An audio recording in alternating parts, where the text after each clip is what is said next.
Welcome back, Tiger fans, to Rock M Radio's football podcast. I'm Nate Edwards. That's Nathan Hurst. This is Before the Box Score, your Portal Sadness edition. I'm just going to get it all over with, talk about all the losses, talk about the upcoming NFL draft, which is happening. That might be some happiness, but we'll see.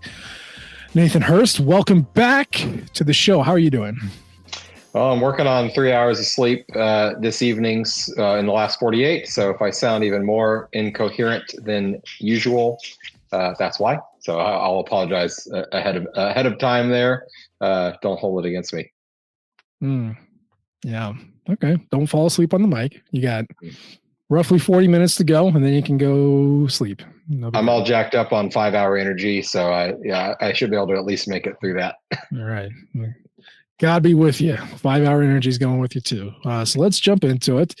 Spring portal season is upon us. It is open. It is, from what I saw a stat that there's enough guys to field 7 full football teams that are in the portal right now.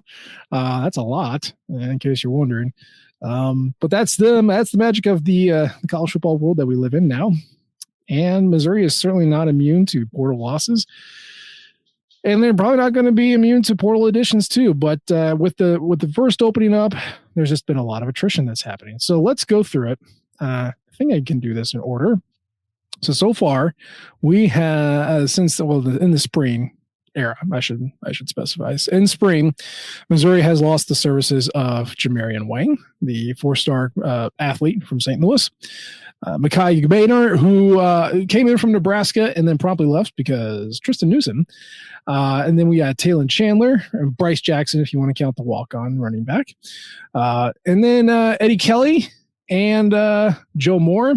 And recently, Brett Brown, the walk-on quarterback. Again, if we're counting walk-ons, we're going to throw that one in there too. So, Hurst, this is a lot of losses. I got a fun chart that we can pull up so you can just keep track of what's going on. Look at that. For all of you who are only listening, you're missing out on a beautiful chart. But these are the losses that we have so far for the 2024-2025 transfer portal. Currently, 18 guys are in the portal. 6 have transferred laterally.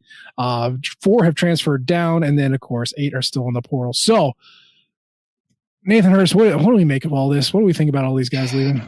I mean, it's par for the course, I think, when you look across the country. I will say, when adding in the losses in the winter portal season as well, definitely the I think most active loss portal transfer cycle that we've had in terms of guys that you could see contributing next year leaving. Now, were any of the guys top to bottom guaranteed starters next year? Not necessarily. Maybe Keyron Lacey, maybe. Yeah. Certainly some guys we're gonna contribute though. You look at a Williams Nwaneri, you would expect him to contribute. Jalen Brown, Mekhi Miller, the recently arrived and departed Mekhi Bayor, excuse me. That's another guy that you would have seen contributing.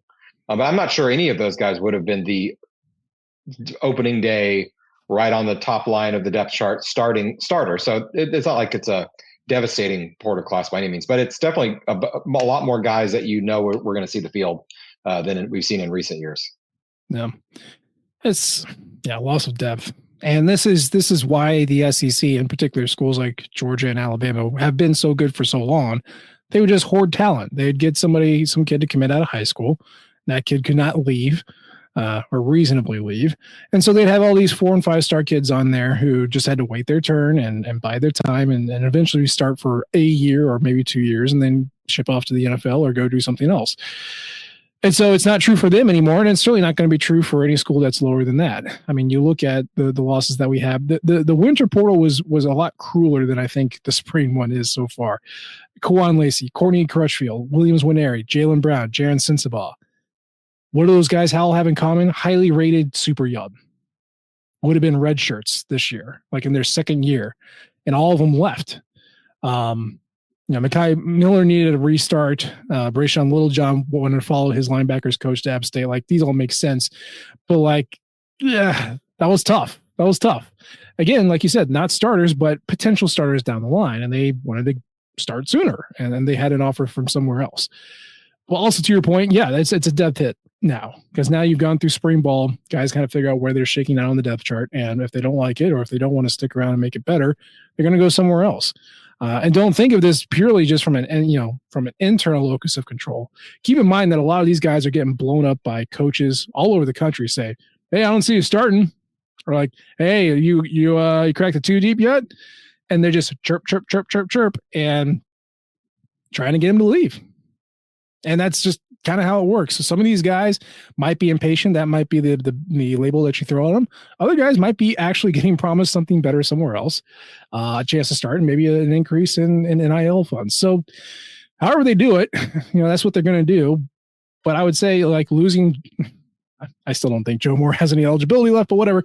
Losing like an Eddie Kelly, Ja'Kai Lane, Philip Roche, Jamarian Wayne. These are guys with like, hey, yeah, still a couple more years, but you can do it. And they wanted to do it somewhere else, and that's fine. So it sucks to see him go, but you weren't going to miss him this year. Let's put it that way. Right. Well, I mean, talking about Ja'Kai Lang and Eddie Kelly, those are two more guys that are going to see the field. They saw the field plenty last year. Neither of them started, and neither with the talent on the defensive end that this roster has, they weren't going to start this year either. But they were definitely going to see the field. But as for Eddie Kelly, probably the fourth guy on the rotation, and for Lang, the fifth or sixth, they weren't going to see it a ton. And who knows what Javion Hilson looks like coming in, 5-star incoming freshman as well. So they're going to be felt though, because you've said it multiple times, depth. It makes the transfer portal makes it almost impossible for a program like Mizzou to really lock down significant depth in any position, let alone throughout the whole program. Now, was Mizzou ever one of the top 10 deepest teams in the country? No, definitely not. But it makes it even that much harder when players can hop up and leave once or twice a year, when they realize that they're not going to be a starter and they can move on somewhere else. And that's probably good for them in a lot of cases, probably not every case, but a lot of cases. But it makes it real tough for a program of Mizzou's stature to build. Now, you can certainly have top-end talent, and Mizzou does have top-end talent on the roster. But I think this is kind of a trend that we might see a lot more in these kind of second-tier Power 4 programs, kind of a stars and scrubs approach, where you've got top line, a lot of really good players that are going to play a lot. And then below that, it's a lot of freshmen, a lot of unproven freshmen, or guys that just, they don't want to leave because they know they're taking a step down, and maybe they don't want to do that. So they're going to stick around. And I think it's going to it might pull farther and farther away from the top end Georgias and Ohio States and Alabamas that can afford to pay for depth more so than Mizzou can. No, it's the middle classes, like you said, second, third, fourth years. That's where you're going to see the squeeze. And like right now, Missouri has 17 fourth years, 22 third years, 15 second years, and 17 first years. So not counting like the graduates, like the second year players is the lowest amount of players that Missouri currently has on their roster. But I wanted to bring this up. This is the defensive end depth projected depth chart, or at least the players that I would think would be seeing rotation on there. So at the top, you got Zion Young, who started every game last year. You have Darius Smith, who probably would have started every single game last year if he was not injured. Then behind them, you brought in Nate Johnson specifically from App State to back up Zion Young. You brought in Damon Wilson to be another havoc distributor alongside his former Georgia brethren. And then you have Javion Hilson. Then you have Langdon Kitchen, who came up from Northwest Missouri State. You can't even see on here, Dayton Hopkins, right? 4-star. The Wine Country Warhammer from Herman, Missouri. He's in there too. I'm not saying he's going to start, but is Eddie Kelly the fourth best defensive end on here? Is Ja'Kai Lane the fourth best defensive end on here? I gotta ask Nate Johnson, the guy that they specifically brought in. And if you saw what he could do in spring, or you saw kind of how the rotations fell out in spring, and neither Ja'Kai nor Eddie were going to be seeing the same kind of rotations that they saw last year. Like, I get it, but I think you look at this position group, and this is why Eli Drinkwitz thinks it's the most talented roster that he's had since he got here. Stuff like that. Or you could look at the safeties, or you look at the linebackers, or anything like that. It's just, there's a lot of love in the defensive side, and you've seen a lot of defensive departures because they go, oh crap, we upgraded big time. And I think it's just kind of pushing a lot of those guys out. Or whatever the reason why. But Missouri's good on defensive end, and I'm sad that they won't be able to finish their careers here, but like, you get it. And I think the staff has appeared to be pretty honest with its roster in terms of where guys stand, at least on the defensive side of the ball. In terms of here's where you are. We'd love to have you, Eddie Kelly, but you're number 4, you're number 5 on the list right now. You're going to get on the field, but we can't promise you, more than 10, 15 snaps a game as the way it currently has. So please stick around. We'd love to have you here, but this is what it is. So if you feel compelled to move on, no shame in that. No hard feelings, go with God kind of a thing. And that kind of seems like, at least on the defensive side of the ball, and probably across the board, that seems to be the way they approach it, which you can, I can respect a lot, for sure, though it may make it harder to hold on to guys and build the depth that really is required to have, success in the SEC at the highest level. Yeah. So best of luck to those guys. Hopefully they find a good home. Obviously, Micaiah has already found one with North Carolina. That was, I think it's confirmed a couple of hours ago. For him, that sucks, right? Because we all thought Tristan Newsom was gone, and then the law stated that JUCOs can get an extra year. It's like, oh, okay, well, there you go. So, yeah, best of luck. Hopefully they find a spot. It also seems like, looking at some of the comments that Drinkwitz has made coming out of spring practice, it looked like Nick Rodriguez was one of the top performers, at least in his mind, on the whole defense. And so that's yet another guy that, competing for a linebacker spot that maybe Bayer didn't necessarily see on the radar when he committed to Mizzou. Not only Newsom, but then Nick Rodriguez showing out. And that's a guy, if they're even close to having the same, being on the same level this year, Rodriguez with 3 years of eligibility left, he's going to get the reps, not the guy with 1 year of eligibility left. The guy with 3 years and, a future star potentially, or you're hoping at least he turns into that. They're going to err on the side of the younger guy that has a higher ceiling. Absolutely. Yeah. So along the lines of portal, but vis-a-vis high school recruiting, Nathan Hurst, have you heard of a little guy, or I guess a giant guy named Jackson Cantwell? Yeah, kind of feel like we've all heard of that one. His name has come up a time or two. Not only his name, but his family's name has been around the Mizzou halls for a long time. For sure. Yeah, Dad was a Olympian in the track and field, and of course, Jackson is a homegrown product. Top offensive lineman in the country by some metrics. Certainly one of the most in demand. And he whittled his recruiting list. You know how they do it now. You go from 20 to like 15 to 10 to 5 to 4. Well, he took it down to 4 and oops, no Mizzou. Not there.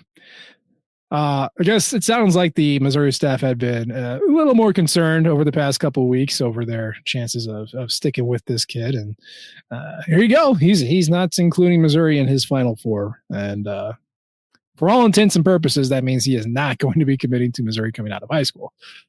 I have been pleasantly surprised around most of the discourse around this. I will go into that later, but Hurst, I want to hear your thoughts first. Jackson Cantwell, no Mizzou in the top 4. How do you feel about this?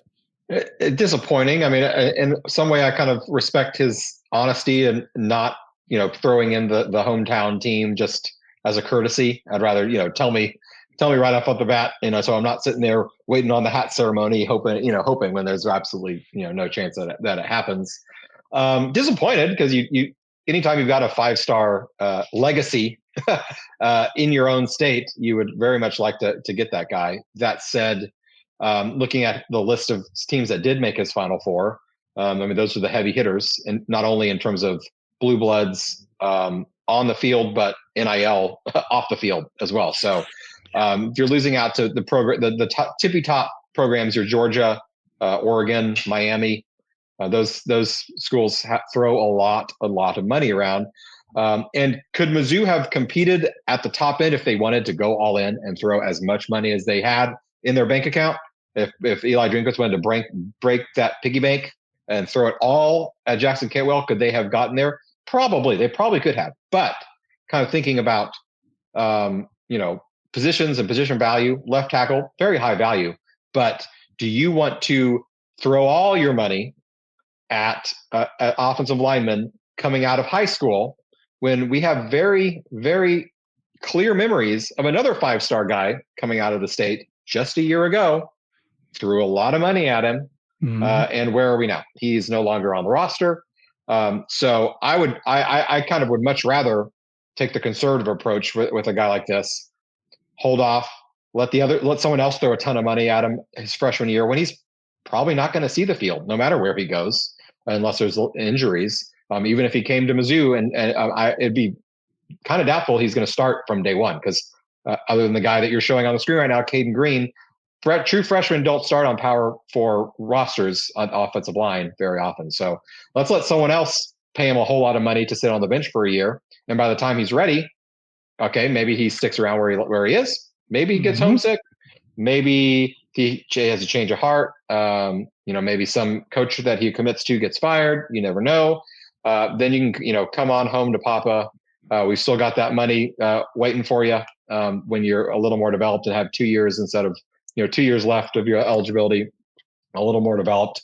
And if it never happens, that would suck. But that's also, that's how this thing goes. So disappointing. But I'd rather them take this tack than throw, I don't even want to guess how much money at him, in the 7-figure range at a offensive lineman that, we still don't really know. He's 18 years old. So we don't really know what he's going to turn into. Yeah. What do I say about high school recruiting? You can't get him out of high school, get him out of the portal. And if all these kids are leaving, if they got bugs in their ears and people are making offers and they're hopping around, or like the old way, like when your coach gets fired or canned or goes somewhere else, get him on the way back. I think Caden Green is a perfect example, and this is why I'm not sweating it. Caden Green, did he have Missouri in his final whatever? I don't even remember, probably, but he ended up at Oklahoma. And, maybe he was going to start, maybe he didn't, but he ended up starting on a pretty bad Oklahoma offensive line. And then, he came back after a year. One thing that I've spoken about before, and I know BK and I have talked about this in years past, but if you're 18 and you are in such high demand like this, and you're from the state of Missouri, you can always come back to Missouri. You can always do it. Okay. You can't always go to Oregon or Miami or Texas or Alabama or anything like that. That's not always an option. That's not an option for everybody. And so if you got that opportunity to not only take a visit, but potentially check out that school and possibly play for that team, do it. You have an out now. This isn't a 4-year commitment. This is a year-to-year commitment. So much like I encourage kids to take all their visits, if you got an opportunity to go play for Oregon, go do it. See if you can cut it. And if you can't, arms open, baby. As long as you didn't kill somebody or hurt somebody or a sex pest or, some weirdo who can't get along with people, like, we'll bring you back. You got some talent, we'll bring you back. And hey, if you were making, $3 million doing nothing, I'd rather you do that at Oregon than do it here. And maybe your asking price is going to be a little bit lower when you're not in such high demand because no one's got any tape on you on the college level. You never know what that's going to look like. So I'm with you.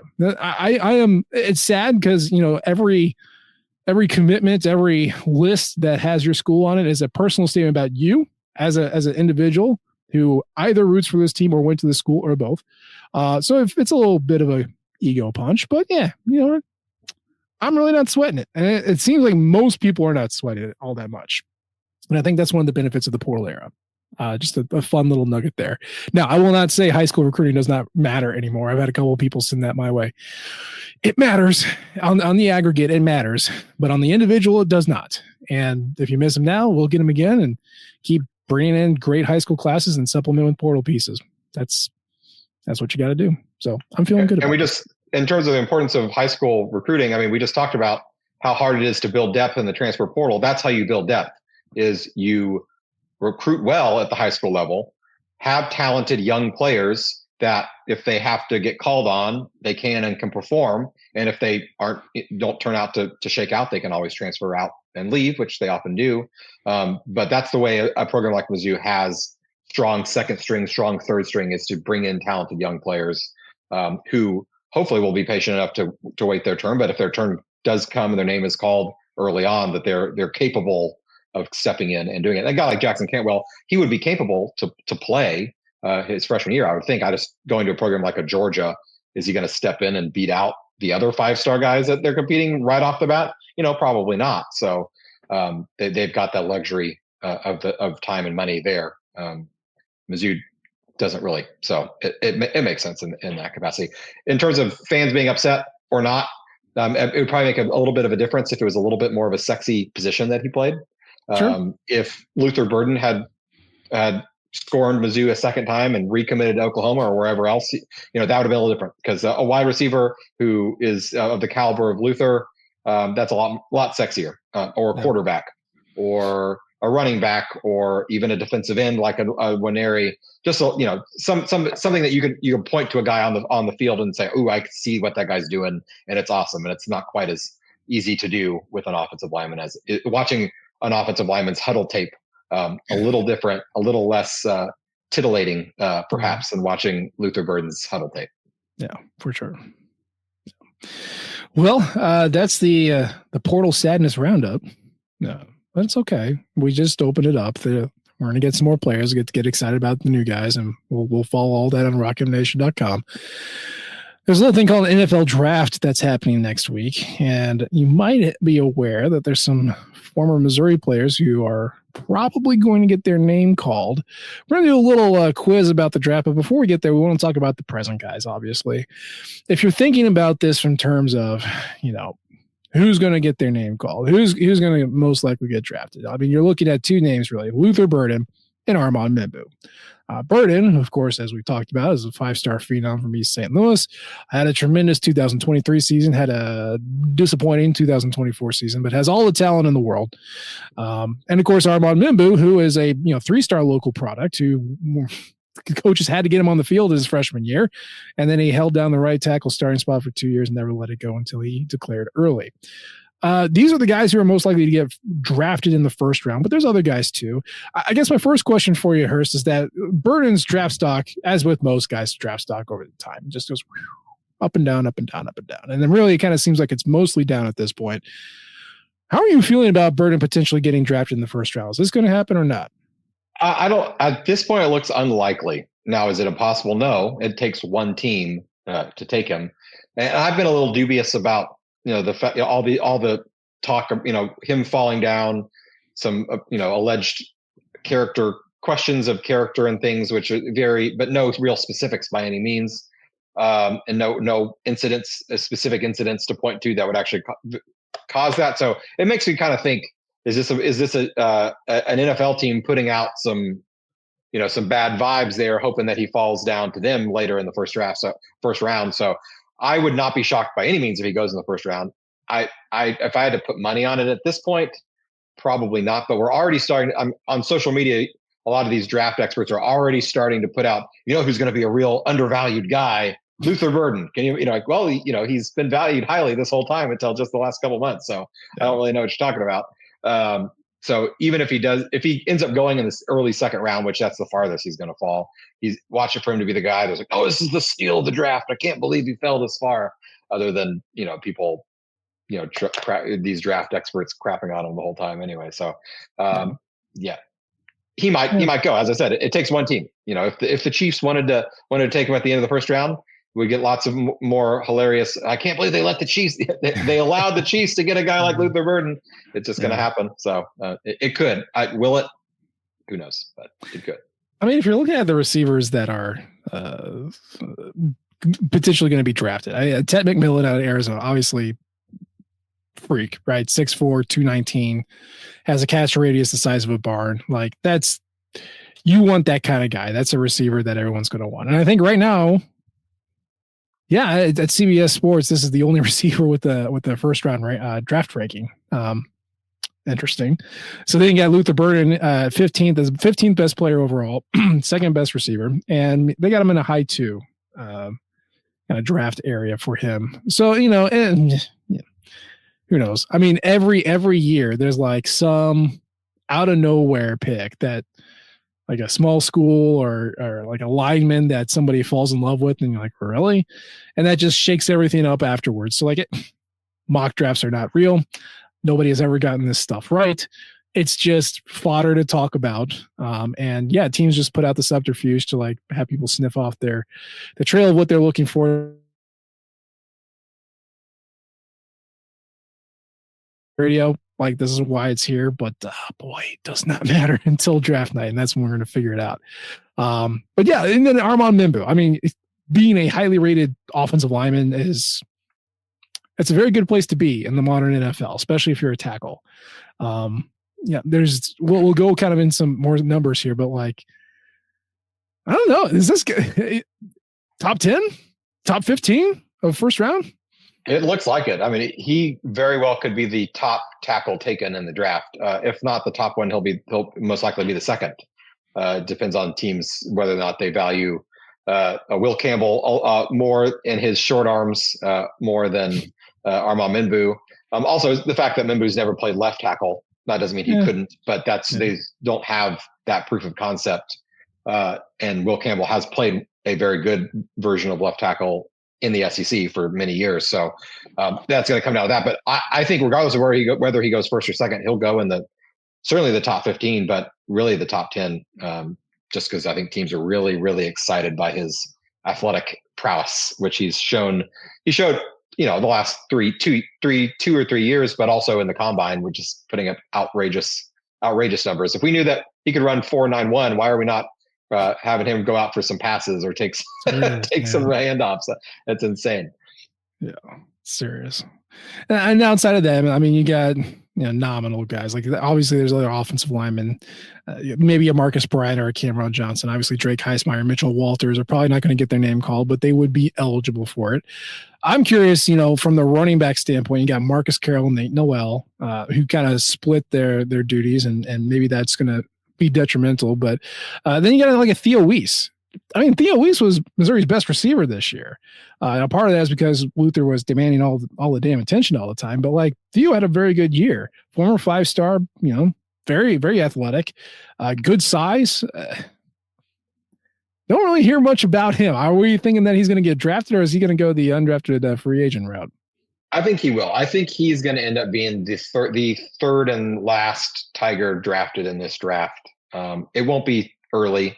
He didn't really impress too much at the combine with his physical traits. I think he was a little injured as well. But a team's going to see the production that he had on the field, the fact that he was the best receiver on the field, at least production wise this past year. And he'll go, late 5th, 6th round, maybe even the 7th round. But and I think he'll be a steal for whatever team gets him at that point. The running back draft, it's really deep running back draft this year. So I don't think either Carroll or Noel will get called. They'll see, they'll have their name called as a free agent after the fact. But I'm not sure that teams will see them as options when there's 15 other really good running backs this year that they could choose from. Yeah, no, we shall see next week, and we'll break it down and tell you the best ones we like, the best fits, and all that good stuff. But yeah, back into our little saw puppet voice. I want to play a game. And specifically, I want to put Nathan Hurst on the hot seat and have a little Mizzou football players in the NFL draft quiz. And yeah, we're going to up the difficulty because he's on 3 hours of sleep. So this will be a ton of fun. And I'm not going to be nice either. So like, this is going to be a lot of fun for me. But Hurst, I got 10 questions for you. Now they got multiple parts, and there's no problem with being wrong. This is for everybody. You are our totem. You're going to be the person who's going to be speaking for us. Obviously, if you're listening to your car, you can do that. You can listen to this. You can yell it out with your kids in the background and show them how smart you are. But let's take it from the top. I'm going to do a little question here for you, Nathan Hurst. Question number 1. Oh, this is it's not so hard. This is just going to be a big old softball. Number of Missouri Tigers drafted in the history of the NFL. Go. Oh my gosh. Also, if you want multiple choice, I will give you multiple choice. Give me no. Yeah, give me multiple choice. Okay. Give me three options. We're NFL draft, since the 1930s. Okay. Have Missouri had 171 guys drafted, 201 guys drafted, 231 guys drafted, or 261 guys drafted? Oh my gosh, all of those numbers are way higher than I thought when I initially thought. So I'm going to go B, 201 guys drafted. The answer is C, 231. Wow, that's insane. That's a ton. That's way more than I would have ever guessed. Same. The amount of years that Missouri stunk. Still got 231 guys in there. We'll dive a little bit deeper. As a bonus, and I'll give you multiple choice on this one too. Since 2000, how many Missouri Tigers have been drafted? Your options are A, 47, B, 52, C, 57, or D, 62. I'm going to go 52. Okay, it's 57. 57. Okay. See, 57. Yeah, and so weirdly, even though that's more successful, the most successful era of Mizzou football, at least since the 60s. So it's weird that it's such a small fraction of that 230 number. I guess that prior to the 90s, the NFL had 12 round drafts. So they had 17 and 21 round drafts like in the 30s. So it's kind of like the baseball draft where everybody gets, get drafted out of high school if you really wanted to. So that makes a little more sense. I mean, the NFL was building, then the war, like they were just throw dudes at it. Like we'll get there. So yeah, they've reared it back a little bit, but that's the number's the number, man.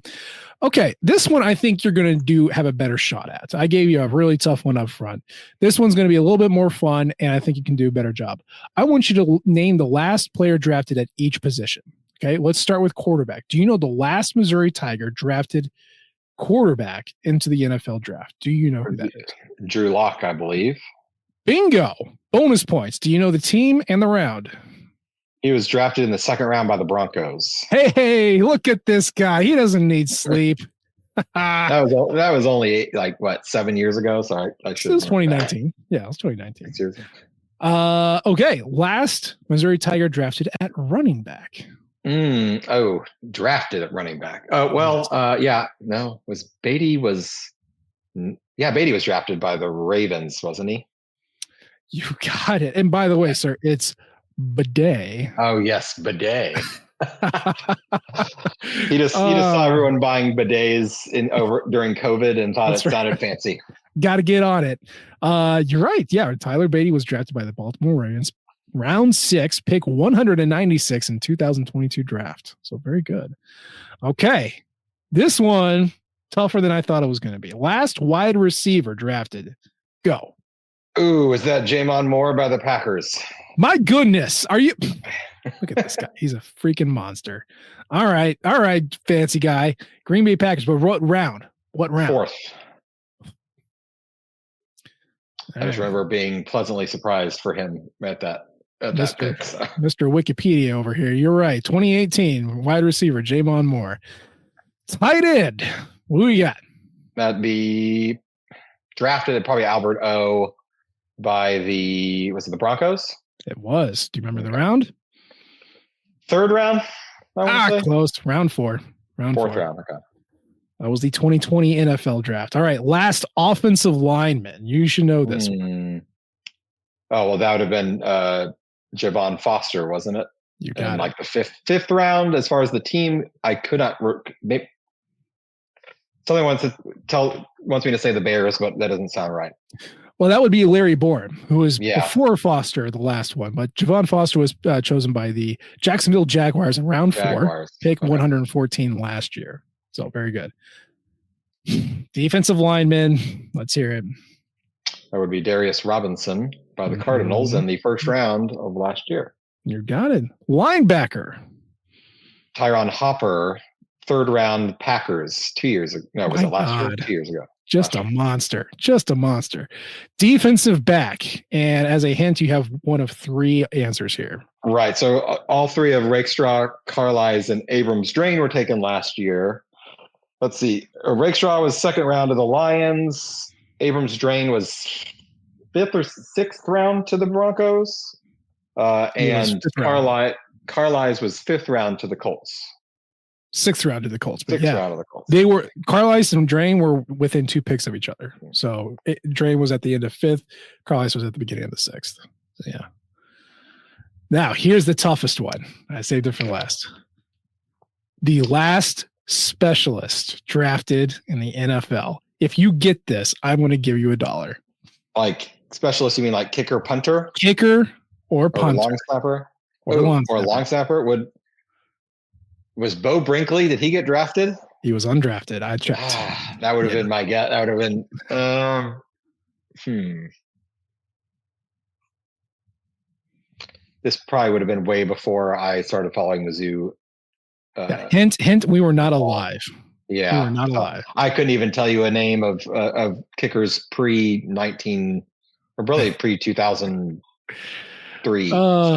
Yeah. So the last Missouri specialist drafted in the NFL was downtown Henry Brown. The kicker in 1970 went to the New England Patriots. Round 10, pick 239. Well, good for just rolling it. You. Just rolling it. Hopefully you throw some of that big time 1970s NFL money at the program at some point. Please, God, yes. All right. So here's a fun one. Nathan Hurst, how many Missouri Tigers have been drafted in the 1st round?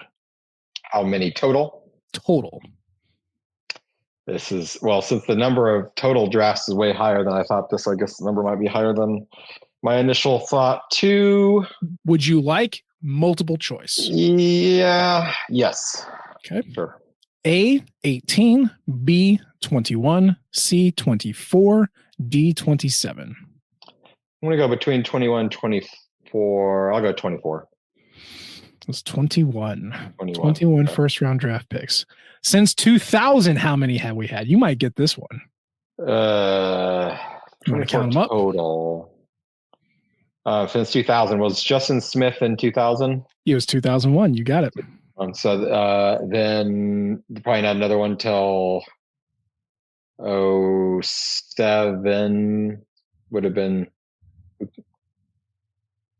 Well, we had Macklin would have been one. I don't know if he was the next one on the list or not.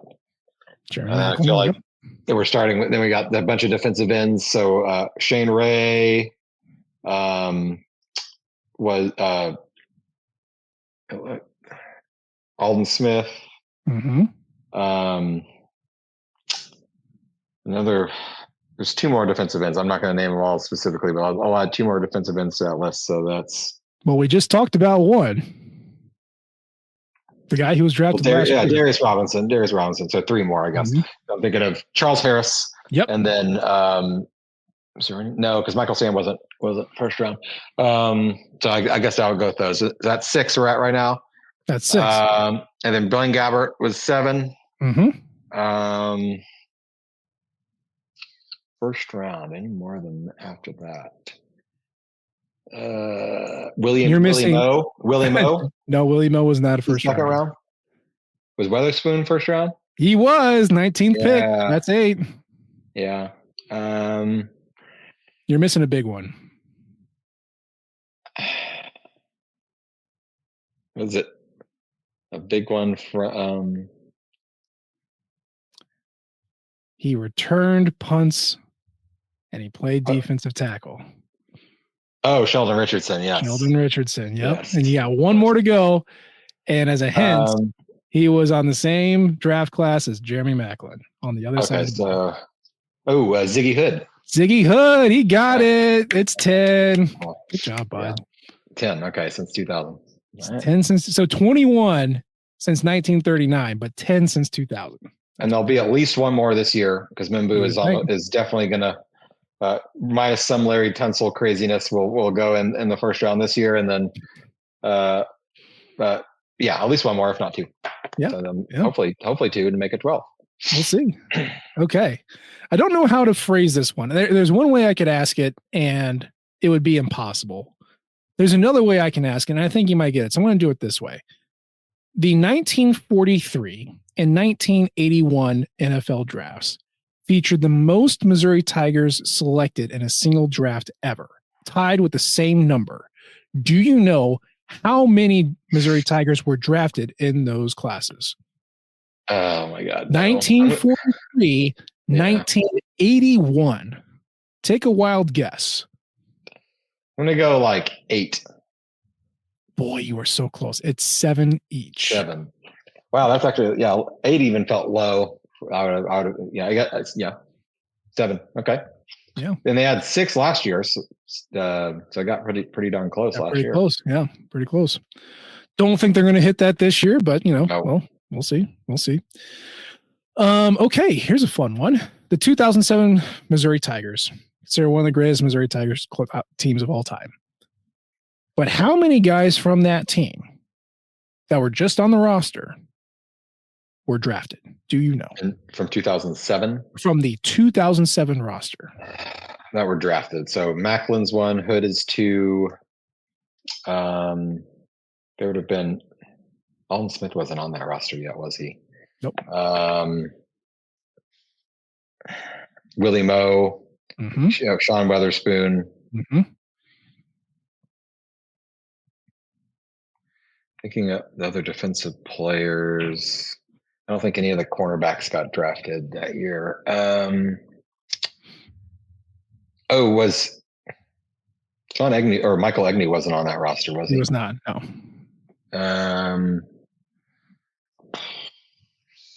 Chase Kaufman. This is just being drafted. So yes, Chase Kaufman. Chase Kaufman and the other tight end that I cannot remember his name now. How I'm not remembering. T. Rucker, Martin Rucker. That's of course. Yeah. He was drafted by the Cowboys. I remember being very happy about that, and then he just probably never saw the field. These last 3 are going to be really tough. There's 3 more. Okay. There's 3 more. So most likely they would have been drafted later on. They may not have even seen the field that year. They saw the field. They just didn't see the field in the NFL. Yeah. I saw the field in 2007, though. They did. Yes.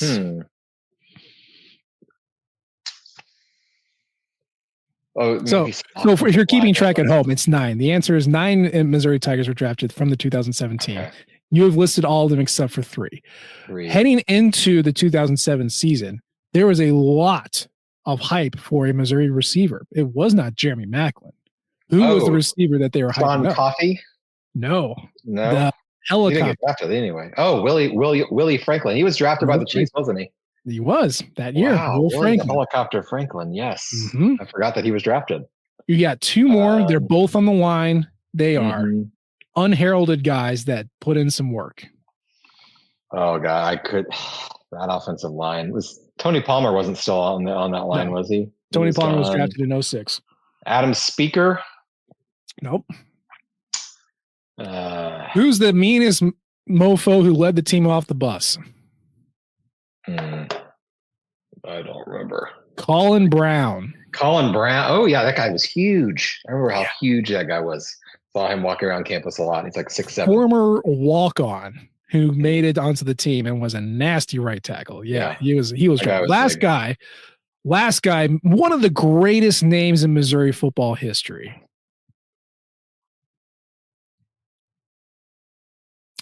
Line player, defensive line. Oh, Ziggy. Well, I said Ziggy Hood already. Ziggy Hood, yeah. First sack was of Vince Young in 2005. Was Lorenzo Williams? Nope. He wasn't. I don't think he was ever drafted. Nope. Striker Sulak. Yes. Yeah, baby. Yes. I forgot that he was drafted. There's a lot of guys I forgot were drafted. Just remembering some dudes, man. This is Striker Sulak, who was my friend. I had another friend named Nathan because I only have friends with people who share my name. He was his next door neighbor, and they got to play. They played college football, the video game, with each other all the time. And he would always play Baylor. Striker Sulak. It was weird. So there you go. Okay, so that was 2007. 9 Missouri Tigers were drafted from the 2007 Missouri Tiger roster. Pretty dang good. But then there's another team called the 2013 Missouri Football Tigers, also considered one of the greatest teams of all time. How many Tigers on that roster ended up getting drafted? You can either name them out or you can take a guess at the number, but we're going to go through them all. So what do you think? 2013. Mm-hmm. My goodness. So definitely at least 2 on the offensive line. Three. Evan Bain would have been drafted. Justin Britt would have been drafted. And Mitch Morse would have been drafted. That's 3. Maybe even 4. Was Connor McGovern on that team? Yeah, so 4. Mm-hmm. So 4. That's great. That offensive line was disgusting. 4 guys you drafted off that line. Then we got DGB was drafted. Mm-hmm. Was Marcus Lucas drafted? He was not. I think he was not. No.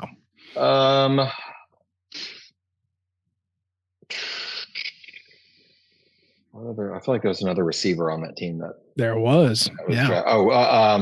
Was LaDainian Tomlinson, LaDainian Washington. That's the name I'm looking for. He wasn't drafted either, even though he was like the best guy. He was the best dude on that team. Best receiver. He was. The other receiver from the 2013 roster only had an okay 2013.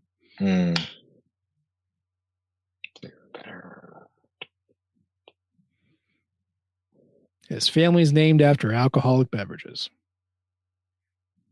I'm losing it. 3 hours of sleep.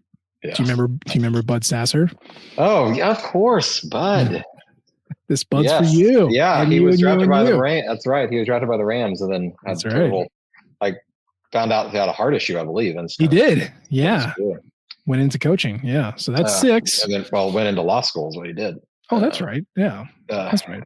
And then so that's on the offense. I don't think there's anyone else on the offense.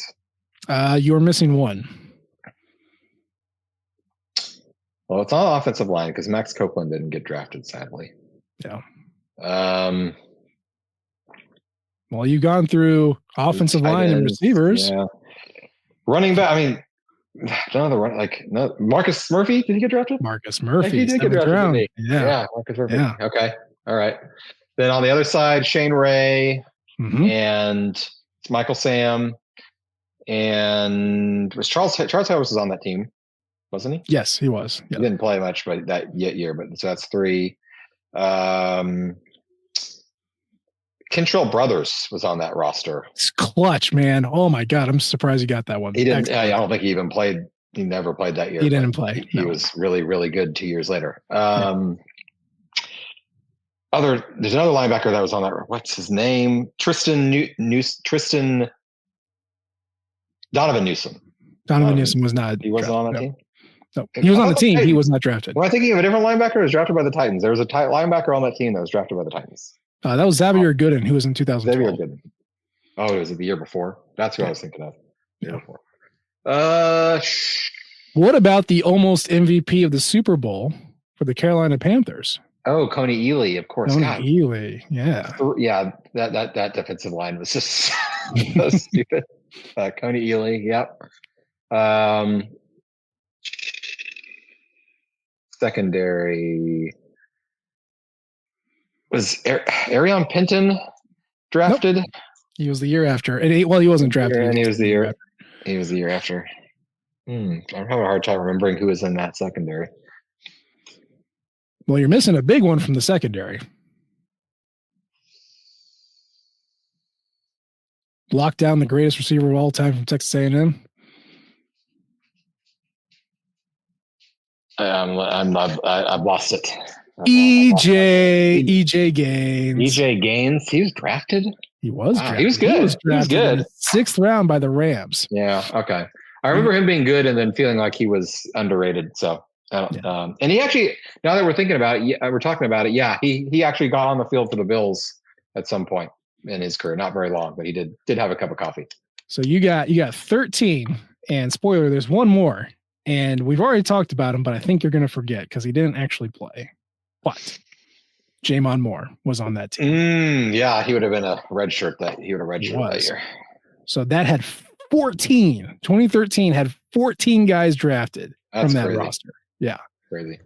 And almost damn near the entire offensive line. So that's pretty good. Okay.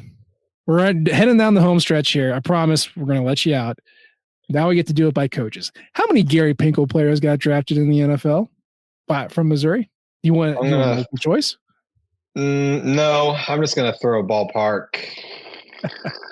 He was here for 15 years. Let's say average of. I'm going to say 42. Man, you are close. That's 39. Okay. 39 guys. How about Barry Odom? How many Barry Odom players got drafted? Meaning you can't say zero. Players that he recruited or that played under him. How many players who hold on, I got my phrasing here. The number of draft picks that played for head coach Barry Odom. So there'll be some overlap there between Pinkel and Odom, and probably Odom and Drinkwitz as well.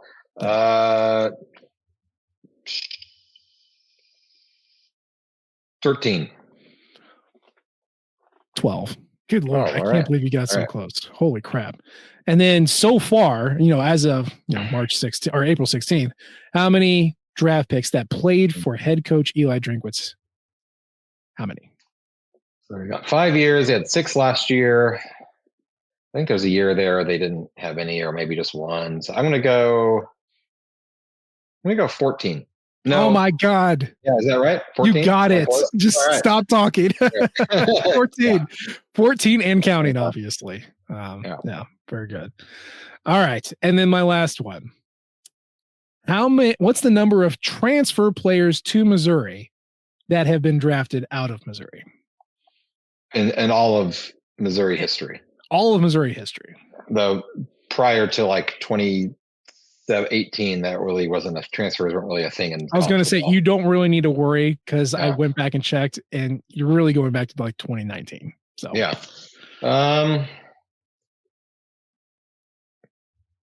I'll be like, I got Tyron Hopper. Just one? Just Tyron? Keep going. You're counting for me. Thinking of other guys. I'm blanking on anybody else, but I'm going to think there has to be more. I'm going to say 3 have been drafted. That is a tremendous answer because 3 is the answer. You got Tyron Hopper. He came to Missouri from Florida. He was a third round pick, 91st overall, Green Bay Packers last year. There's 2 more.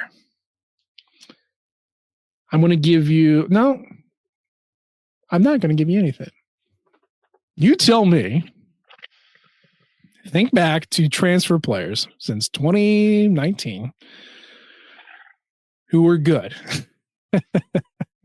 There's not a lot of them. Big caveats. Good enough to get drafted. Yeah. Not really any offensive linemen that got drafted. Nope. No, I mean, Kelly Bryant didn't get drafted, so. Nope. Although he does play arena ball.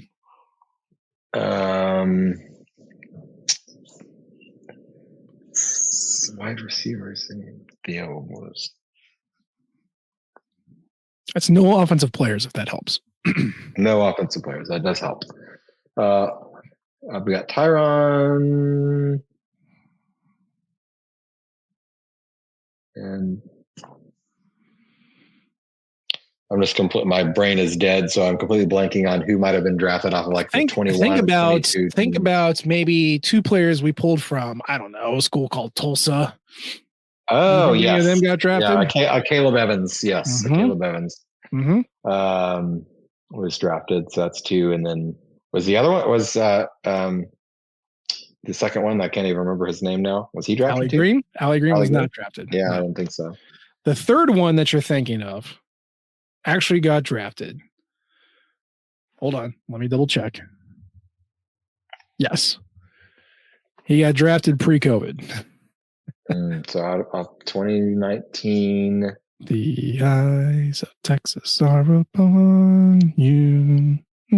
Oh yes, Jordan Elliott. There you go. Yeah. 2020. Yes. Okay. So there you go. And he's still in the league. He's still playing. He is. Browns, right? Is that where he's at? Yeah, I think he's still there. Damn. Wild. Good job, Nathan Hurst. You did it. You got through it. That was a hell of a quiz. I don't feel like I embarrassed myself, but No, you did not. No, you didn't. You didn't shower yourself in glory, but you did not embarrass yourself. It's okay. You nailed the last ones though, man. Like that last position class, you got it. So yeah, you're rock and roll. And we're going to add to the list next week, so it's going to be even better. And we'll do this. We'll do this test some other time. But yeah, overall, that's where we're at. Hope you all had fun listening to that, and maybe you have the answers too. But yeah, how are you feeling? You excited about the draft? I don't get excited about the draft anymore. How do you feel about it? I mean, I'm never excited about the draft. It's a thing. I was excited. I take that back. I was excited in my undergrad days when I had fun getting together with buddies and buying at least 800 wings and eating them all day. I do miss the fact that the draft is no longer on one full Saturday where you can just binge on horrible food and alcohol and just want to die by the end of it. Those were the days, the halcyon days. It's part of the fun. Yeah. Right. Now you got to tune in for three separate days, and it's too much. That's way too much, but gets to the same place. So best of luck to our Missouri boys who could possibly get drafted into the NFL. Hopefully they all hear their names here and they're all happy and they make $1 billion and all that good stuff. But you know what? That's going to be the show for today. As always, we appreciate the downloads and the subscriptions. You can leave a comment or you can rate us. We love all types of feedback from you all. You can follow us on Twitter at Matt H. Edwards. He's at Burst to Hearst. And of course, you can follow the Rock M flagship at Rock M Nation and our podcasting outlet at Rock M Radio. And if you mess around with Blue Sky, we're all over there as well. We appreciate you tuning in this time. We'll try to do better next time. And until then, MIZ. ZOU. Thank you, everyone, for tuning in to Rock M Radio, a proud partner of Fans First Sports Network. Rock M Radio is the official podcast network of Rock M Plus, a new and exciting subscription service provided by me and the other voices of Rock M Radio. Please take a few moments to head over to rockm.plus and sign up for an account today. The cost is only $5 a month, and the benefits include access to our live podcast, a subscriber-only message board, weekly newsletters, and more. If you enjoyed this episode of Rock M Radio and would like to see more just like it beamed directly into your personal device, make sure to click the subscribe button below and tell your friends. Our podcast feed is available through the Apple Podcast app for iPhone, Google Podcast app for Android, whatever app you listen to your podcast. You can also find Rock M Radio on Spotify. If you're looking for a podcast about your favorite team that is not the Missouri Tigers, Fan First Sports Network is your answer. A full podcast network loaded with the team-specific podcasts covering Major League Baseball, the NFL, NHL, NBA, MLS, and more. We'll be back with more episodes of Rock M Radio coming to you soon.